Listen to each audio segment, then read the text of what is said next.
to In the Zone, brought to you by U.S. Construction Zone, bringing you strategies for success with construction innovators and change makers, including In the Zone peer-nominated national award winners. Here are your hosts, Jeremy and Valerie Owens.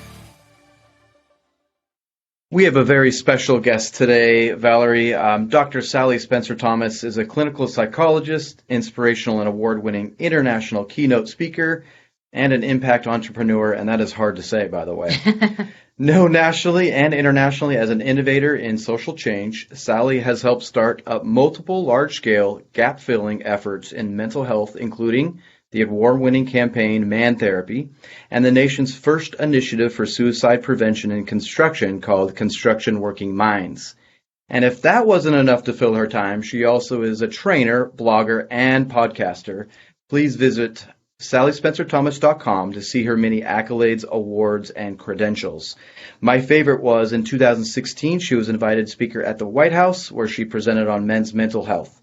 In a recent TEDx talk, she shares a goal to elevate the conversation to make mental health promotion and suicide prevention a health and safety priority in our schools, workplaces, and communities. Please help us welcome Sally Spencer-Thomas.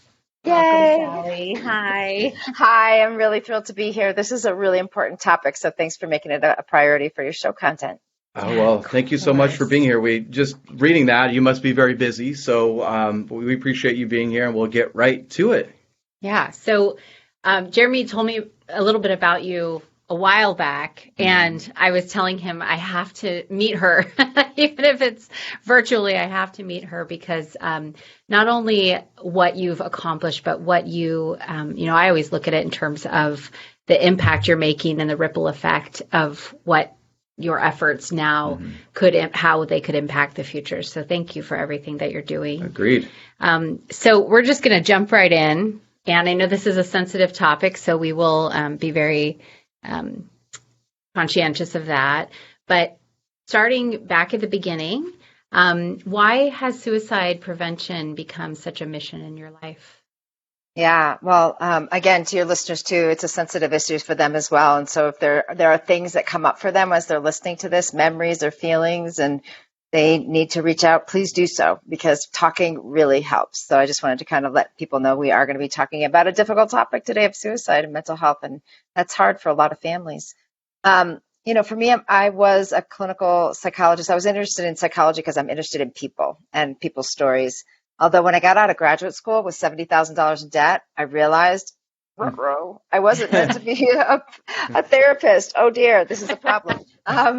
So I got into the work of leadership development, which was a much better fit. I was working with university students and really loving kind of helping them live their best lives and all of that. And just as I was really getting my feet on the ground with that new change in my career, my brother died by suicide. So December 7th, 2004, my younger brother, my only sibling, took his life after a pretty fierce and long battle with bipolar condition that ultimately proved to be fatal.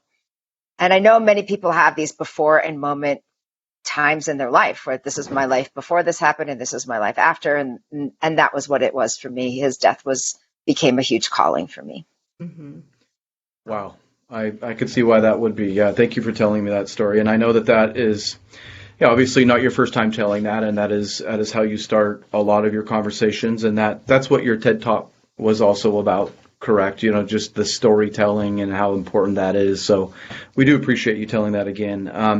Our second question is, we talked a little bit before in our previous meeting that you had another pivotal moment called the founding story, and I wanted you to tell that story as well, because I thought that was another pivotal moment for your starting here.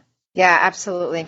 So, after Carson died, our family and his closest friends from across our lifespan got together and started to, first grieve together. We did a lot of crying, and then we did a lot of laughing because my brother was hilarious. And so we just started sharing stories of his life. And then we quickly resolved to doing bold gap-filling work from happening to other people, from what happened to Carson, from preventing that from happening to other people. And we realized there was this huge gap in the work. And that was that most people who died by suicide were working. They were working, or they were just working, or they had an immediate family member was working. So we started doing workplace suicide prevention as early as 2007, but we couldn't get any traction.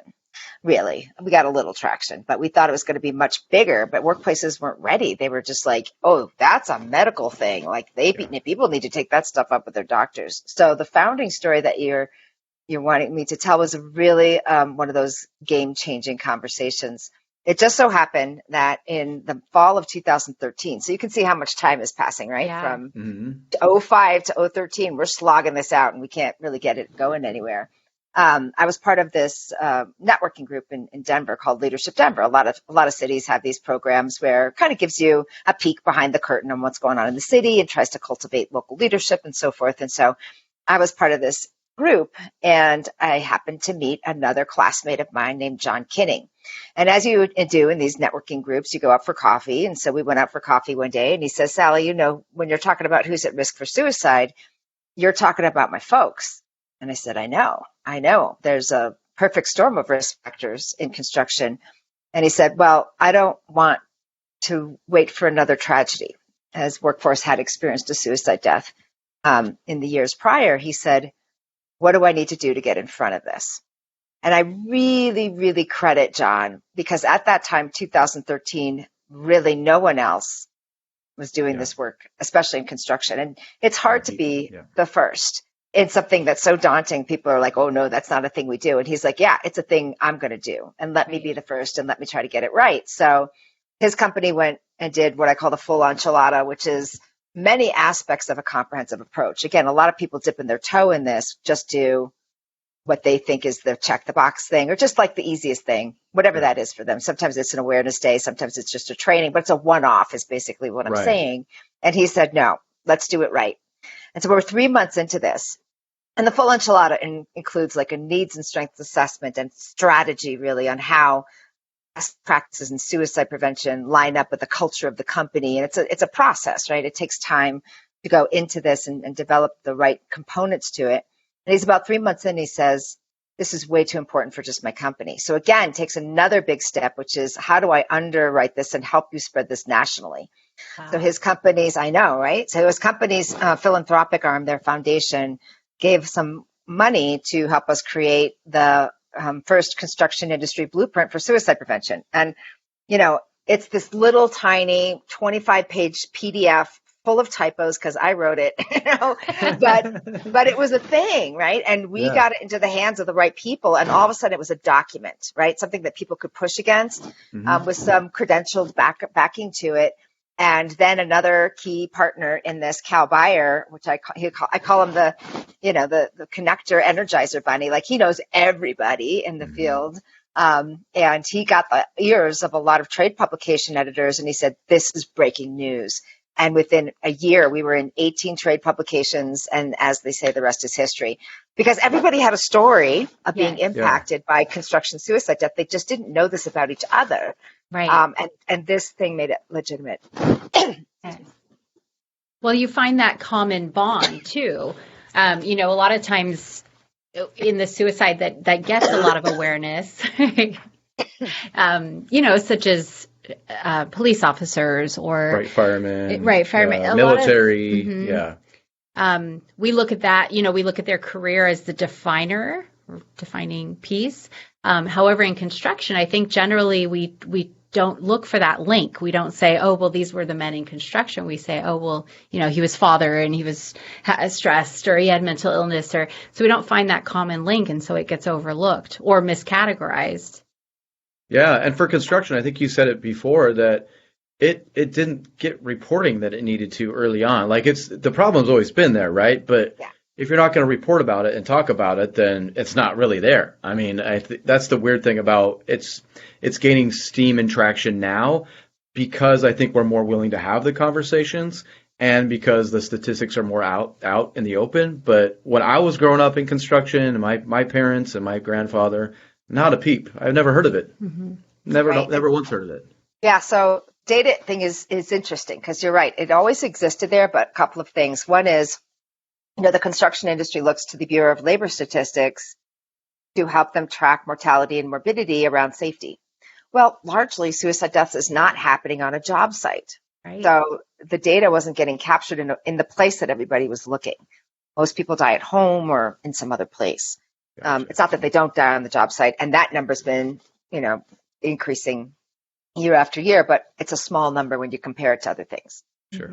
The other issue of why the data was difficult is because construction is largely a transitory workforce. So they do a job, they move on. They do a job, they move on. And so that tracking also wasn't happening because people were moving around. So it wasn't until the CDC started going into the death data, which is coded by last occupation, where they went, whoa, wait a minute. Oh. And all the male-dominated industries are on the top 10 list because it's men who die by suicide more than women. Right. But even within that, construction is very consistently number one or number two. So there's something additionally happening within construction that increases risk. Right. What types of statistics are you seeing, and how have they changed over time?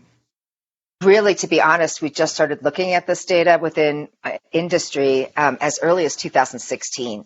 So the trend data isn't quite strong enough yet to say, this is what we're seeing. And again, it's been construction number one or number two throughout. Within that, now we're just starting to get a little bit more sophistication within different types of trades. And there is some clear indication. There's things, the iron workers, astronomical rates. But people always ask too, is it just the laborers? And it's not. The managers are also up there. So there's a lot of contributions, risk factors and so forth that are making all kinds of folks who work in construction at risk. I would just say the other trend that we are paying attention to is that everybody thought that during the pandemic, the suicide rates were going to skyrocket. And so we were very focused by January of 2021, did that happen? And it didn't. So, it didn't with some caveats. It didn't overall. And another report just came out in the last couple of weeks that said it actually went down 3 to 5% overall. But within that, communities of color have higher rates of suicide overall. And that decrease in suicide was offset by an increase in overdose and accidental death, which is largely gray area, right? How do you report something, right? Right. So if you didn't have the time to do a full investigation on those deaths because you were busy doing death reporting on COVID, right, you're not going to peel the layer back and look at what we call a psychological autopsy about intent. Right. So lots of complications with the data, but that's just one piece I know people were hungry for the answer for. Yeah. Yeah, and we kind of talked about it earlier with the man's man industry. I know that trend is changing, as we kind of get older as an industry as well. So we're older, we're still male dominated, we're still, quote unquote tough guys. I'm not, but in general, that's there. So I guess the not the willingness to talk to people about it. And then the other thing that we talked about earlier that I wanted you to talk about is injury, and how just getting injured puts you on the wrong track. Yeah. So you started to lift off some of those perfect storms of risk factors that we find in construction. And one of the more unique ones, not completely unique, but is the fact that the work is dependent on the labor of your body. So there's a high risk for injury, potential disability, and pain. And all of those things contribute to suicide risk. So pain is the definition of misery. And if it's long-term, really difficult pain issues, that can also lead to the prescription of opiates, which can lead to a whole other can of worms in terms of people's well-being. And then if it results in a disability, if the injury or chronic injury leads to them not being able to do the work anymore, well, now you've got someone who was providing for their family, living into dreams that they had, and all of a sudden they can't work in the way that they were before, and the fall seems so great, and that could happen also from a layoff or a furlough, that I used to be provider, I used to have value, and now I'm not doing that, really weighs heavy on this industry where people can make a really good living with high school diploma, technical degree, in places where that's not always possible for them. So that fall seems so great piece is also part of this picture. Yeah, and we talked about it too, that money's a factor, like almost always it is, right? Right. Where you start making money, right? We see it in our industry all the time. You start making money, you go buy that giant truck, and then with the giant truck comes something that you need to tow it with. You need to tow a boat or something else. So toys and things have always been part of our industry and maybe our identity. Mm-hmm. So that's a factor as well, isn't it? Absolutely. So this is a really important part of the conversation because too much of the narrative around suicide is around mental health. And it's not to say that mental health doesn't play a role. I already mentioned my brother had bipolar condition. It definitely plays a role, but it's not the whole story. There are also other contributors that are not related to mental health. And a big one is financial disruption. So as you described, a lot of people, especially early on in their career, get way, as we say in Colorado, way over their skis in terms of their commitments to debt. Because they're excited, like finally they can live into some of these dreams they have, but they don't have the financial management skills or the ability to forecast that 6 months from now, we're going to have a recession and everybody's getting laid off.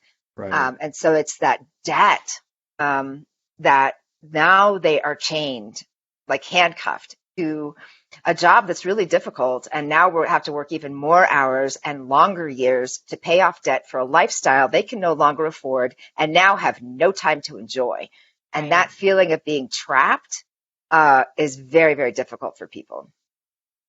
Yeah, we've talked about this on with other podcast guests about construction professionals are really good at solving problems. Like that's our job title. Like we're multitaskers. We have to solve this problem, get another call. We got to do this problem.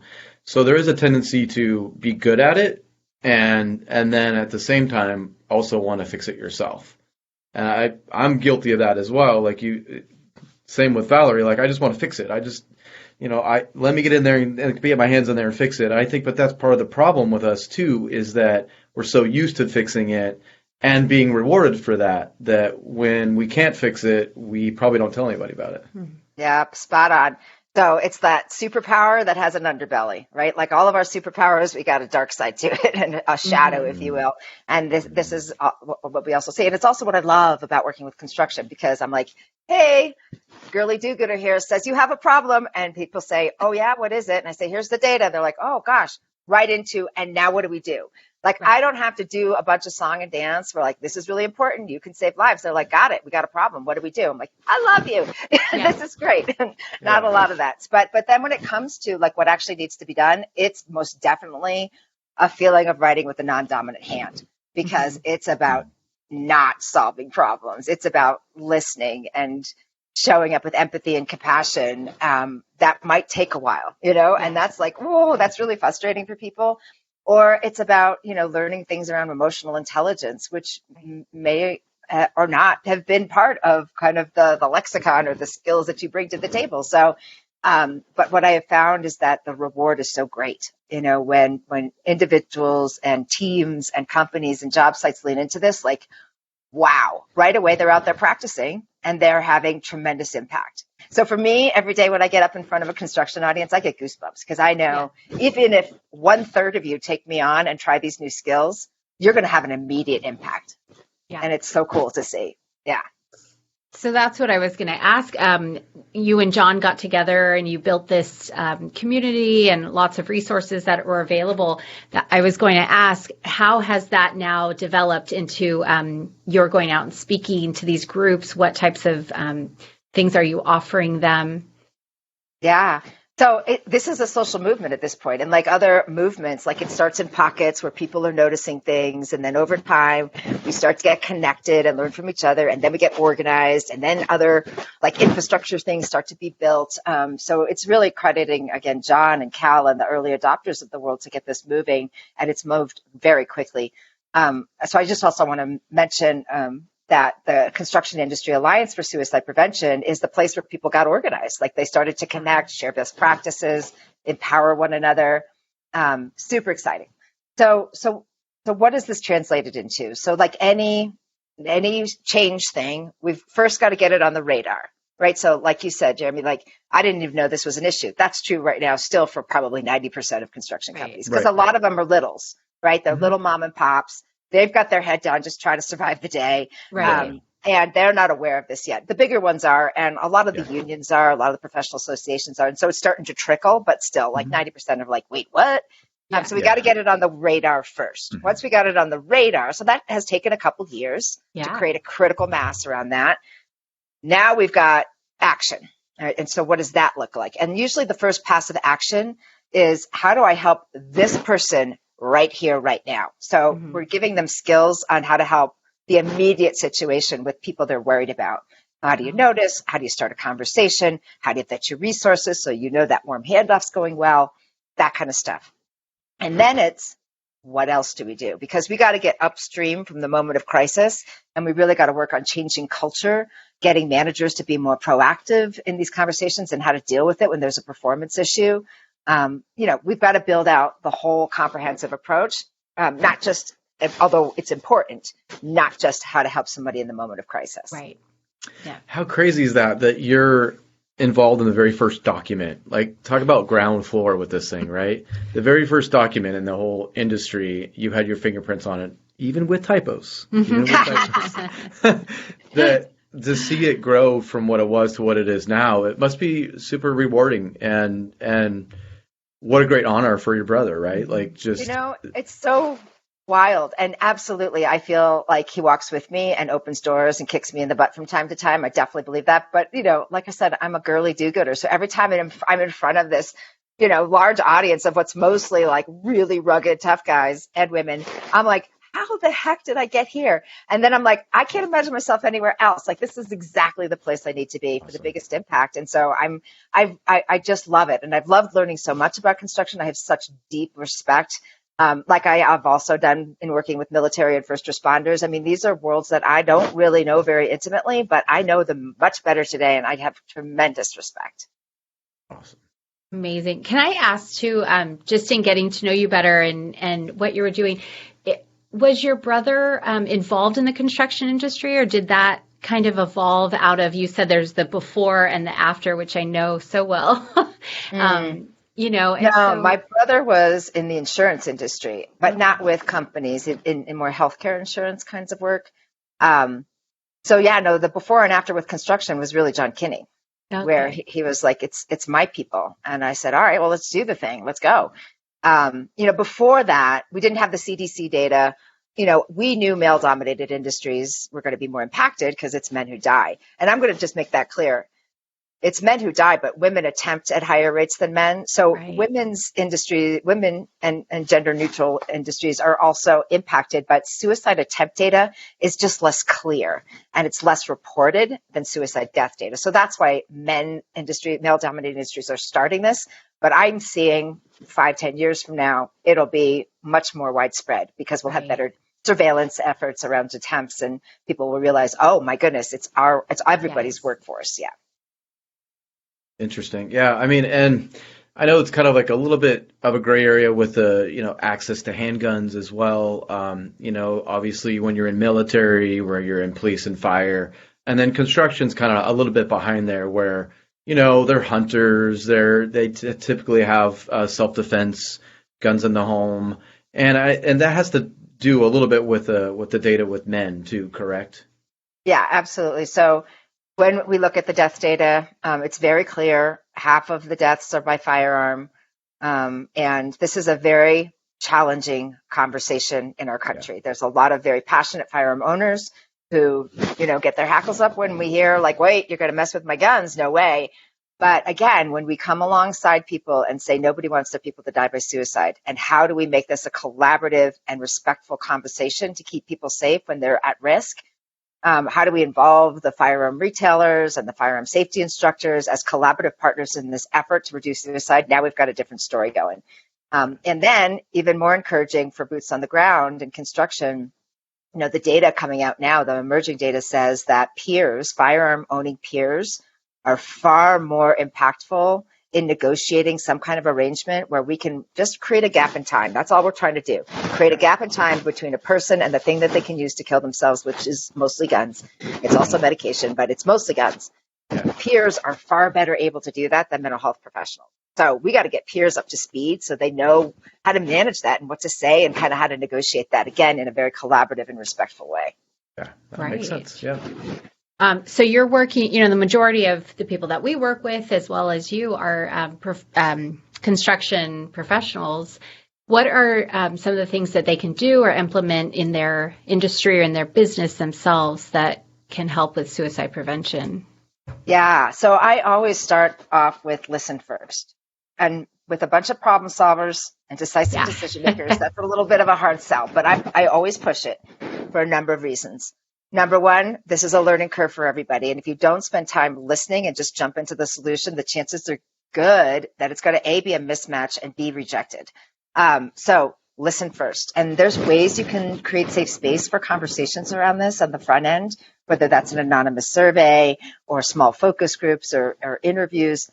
Listen to your people. They will tell you, here's where we're strong. Here's what helps us get through every day. We love the work, or we love our managers, or whatever it is.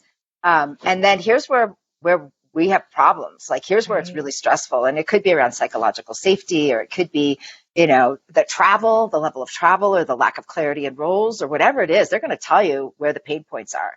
Then you meet the two. You say, here's, we have national guidelines now, national guidelines for workplace suicide prevention. There's 9 practices. Action step: go take the pledge, make suicide prevention a health and safety priority in your workplace, at workplacesuicideprevention.com. And then there's 9 practices, like upstream, midstream, and downstream: prevention, intervention, and crisis response, that people can start to match these things together. Here's what the people said. Here's the 9 things we could do. Let's match them. So depending on how that comes out, for example, if there has been a recent suicide death, you're not going to want to jump into a training that says, here's all the things you should have seen, and here's what you should have said. Right. It will create tremendous amounts of survivor guilt. So instead, you're going to want to start with what we call postvention, which is what we do after a suicide crisis. We address trauma and grief. First and foremost, we address the fact that we lost a family member. Basically, we lost a community member here, and this impacts people greatly. And then, with really intention, we slowly transition into more prevention work. So there's all kinds of decisions to be made once we know the story internally. Yes.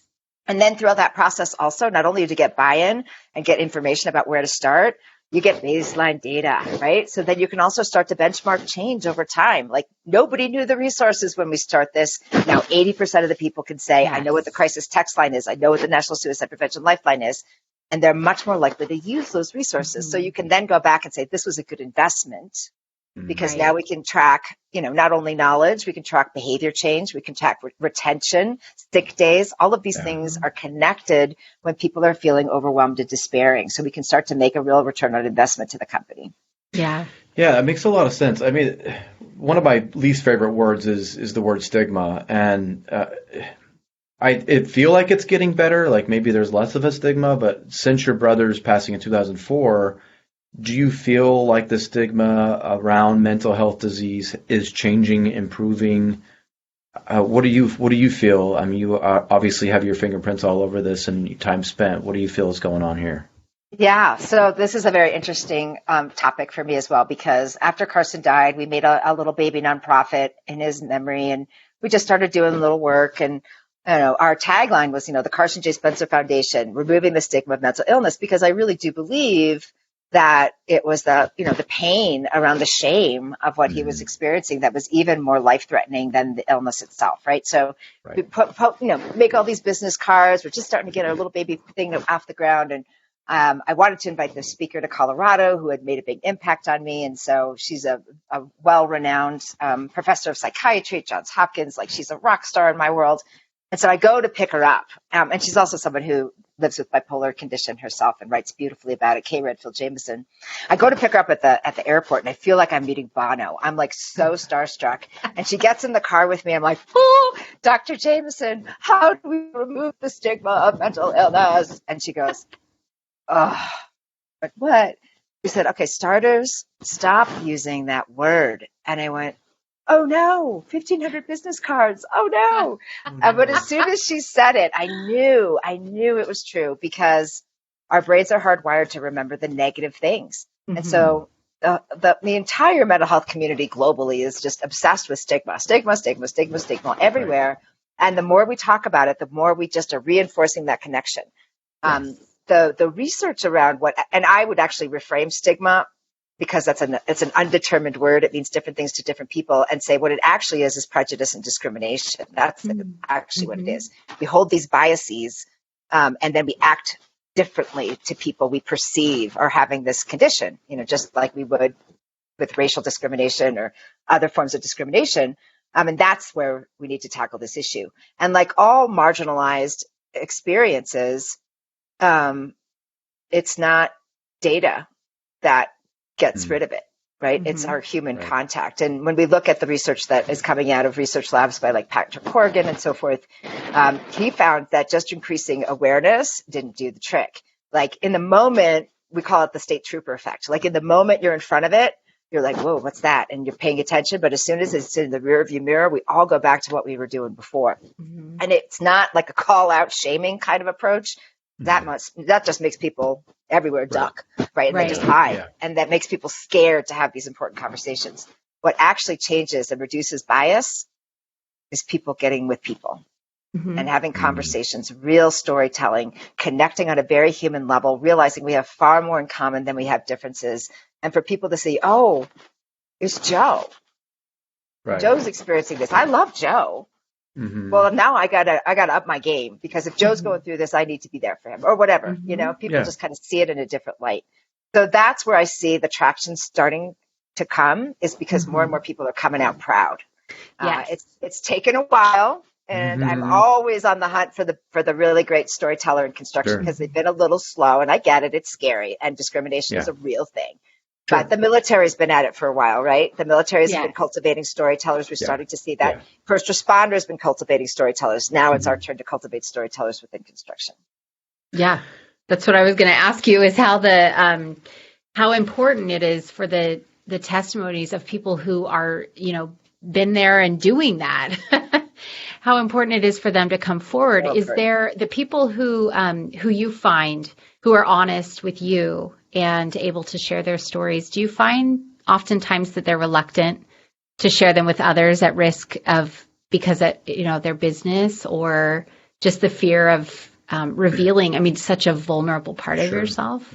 Yeah. So interestingly, again, the research will show that people who authentically disclose are actually seen as very strong, but we are afraid to reveal our secrets. And I get it. I totally get it.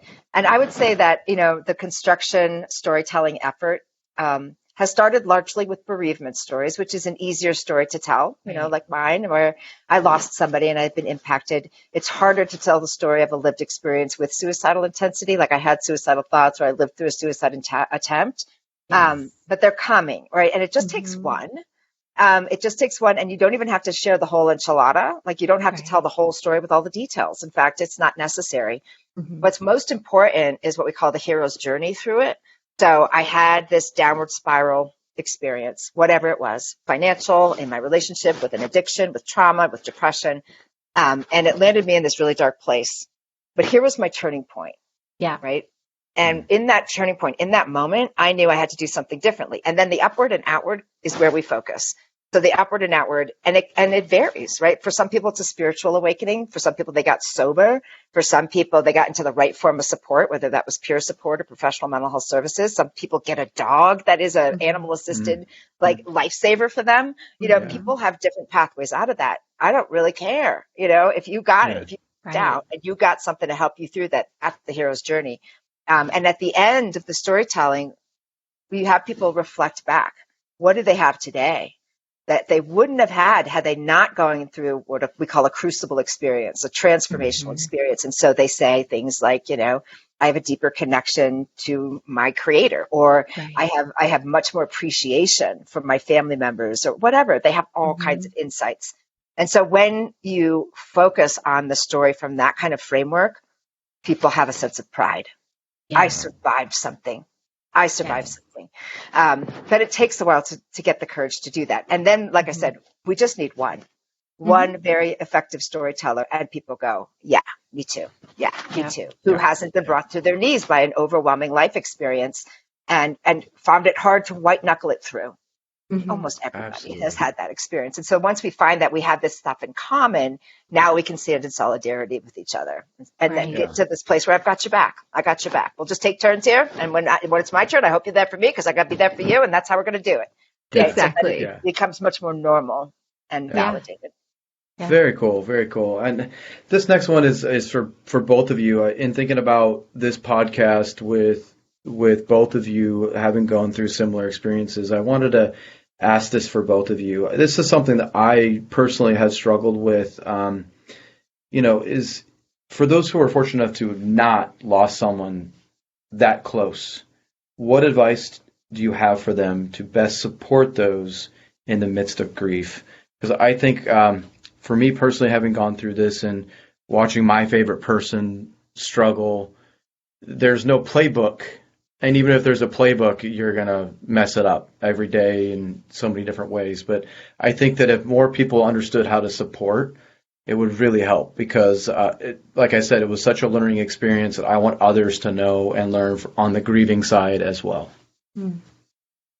Yeah, well, first I just want to share, I'm sorry that we have this shared experience, and I'm also very grateful that we're here talking about it together. Me too. Because it makes a difference when we can open those doors. So I'm glad to be here with you to kind of figure out how we can change things together. For me, it was complicated in a lot of ways. First of all, I'm a mental health provider, right? This stuff doesn't happen to us, the helpers. And this is a whole nother narrative that complicates the clinical world that I try to support. Because again, there's so much shame. Like I should have, I could have, I knew things, I had tools, that we have failed. So that was part of it. How about you, Valerie? What was some of the pieces that you have faced? Yeah, I agree with you. I feel the same.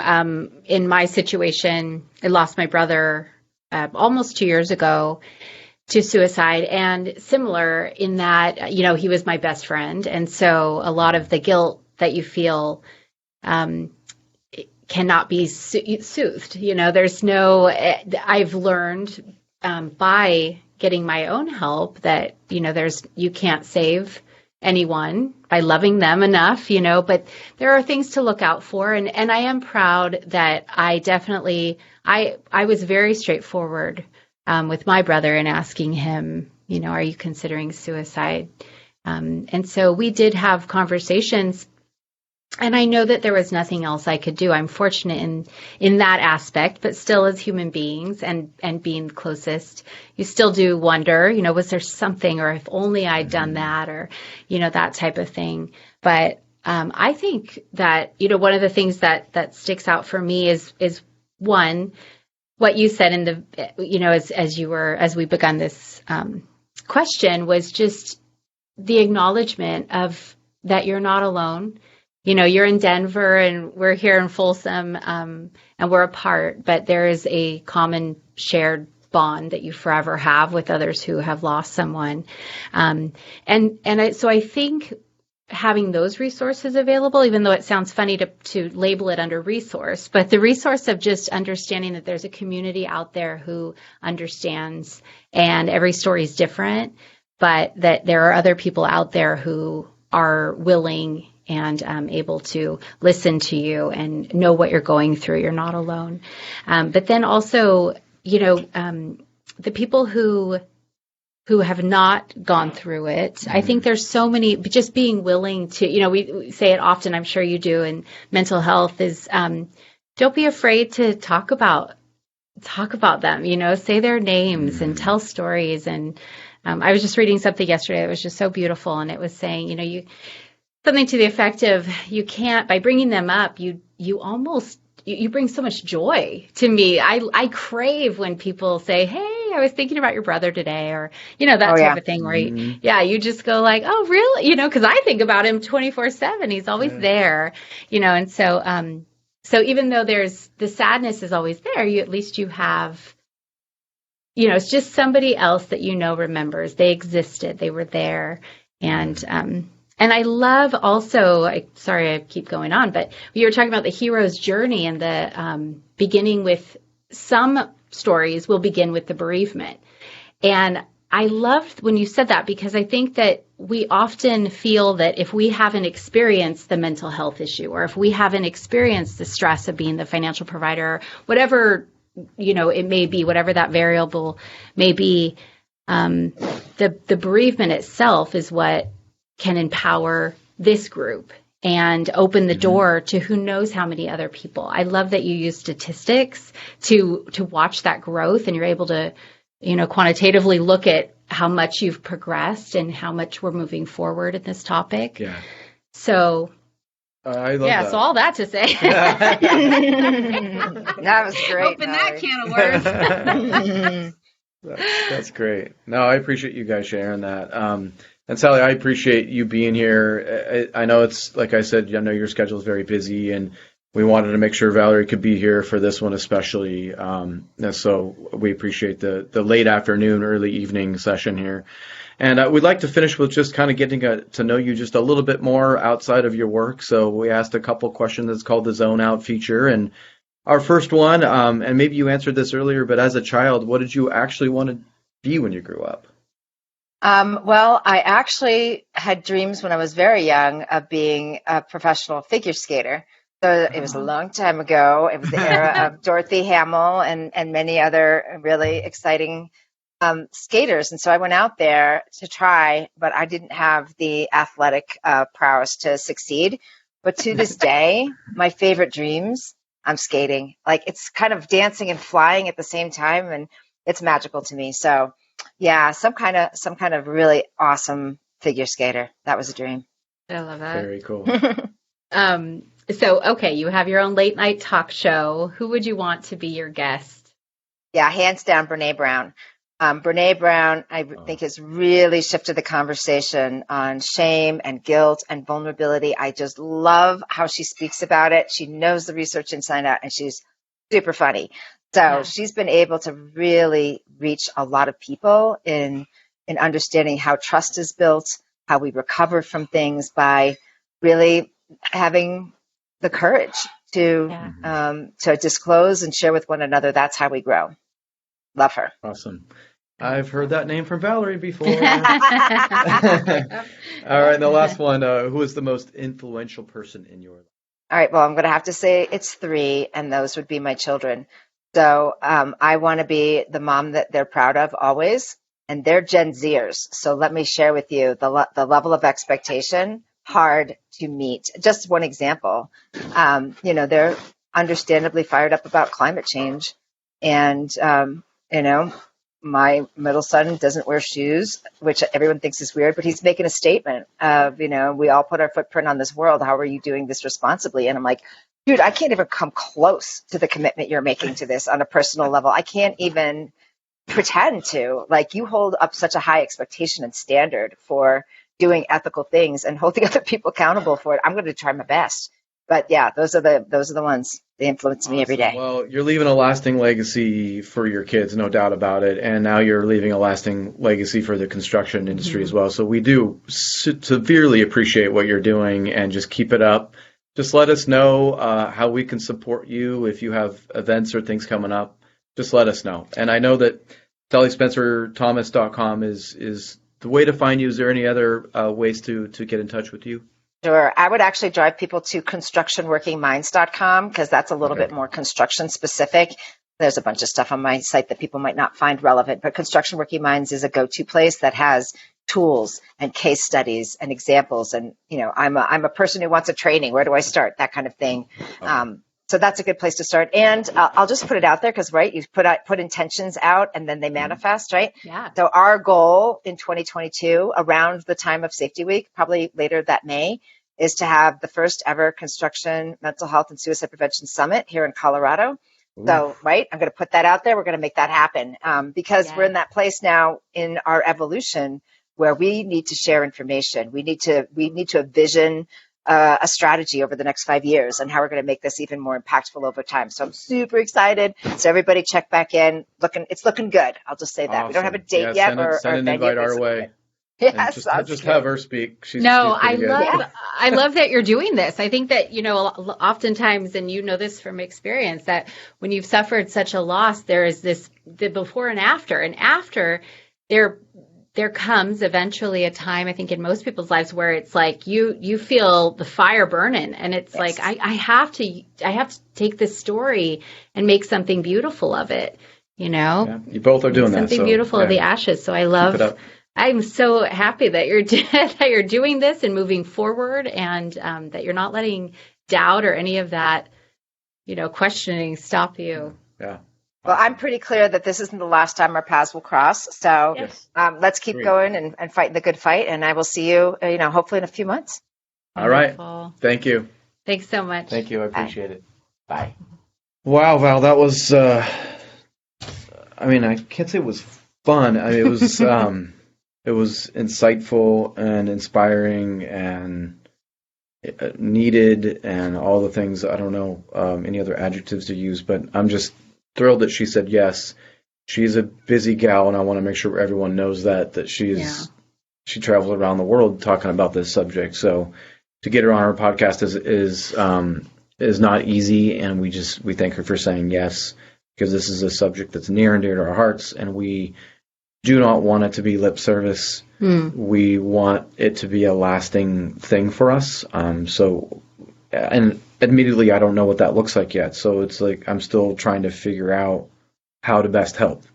But I know that I can't do that without talking to all the experts. Right. And I think just being the common link, just a link, being able to, part of having so many resources is being able to provide them to people who need them. So, one of the ones that she gave us, constructionworkingminds.com would be a great place to go to if you have questions, story to tell.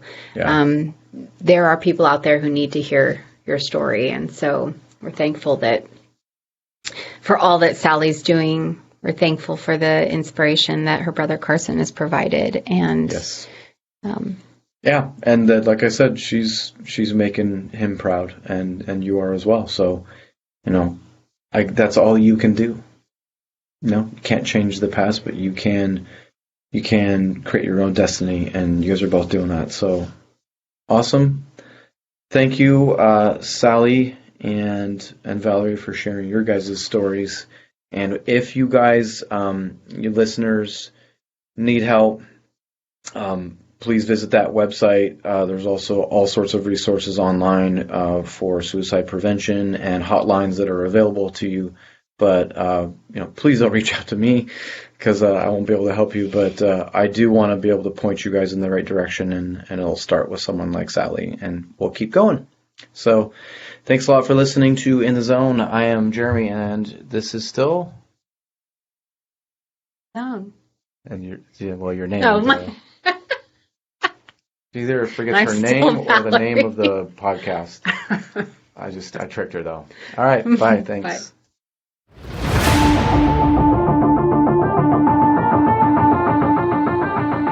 You've been listening to In the Zone with Jeremy and Valerie Owens.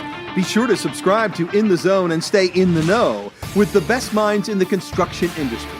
To nominate an innovator or change maker in the construction industry, connect with your management peers, and stay up to date with construction industry news, be sure to visit usconstructionzone.com.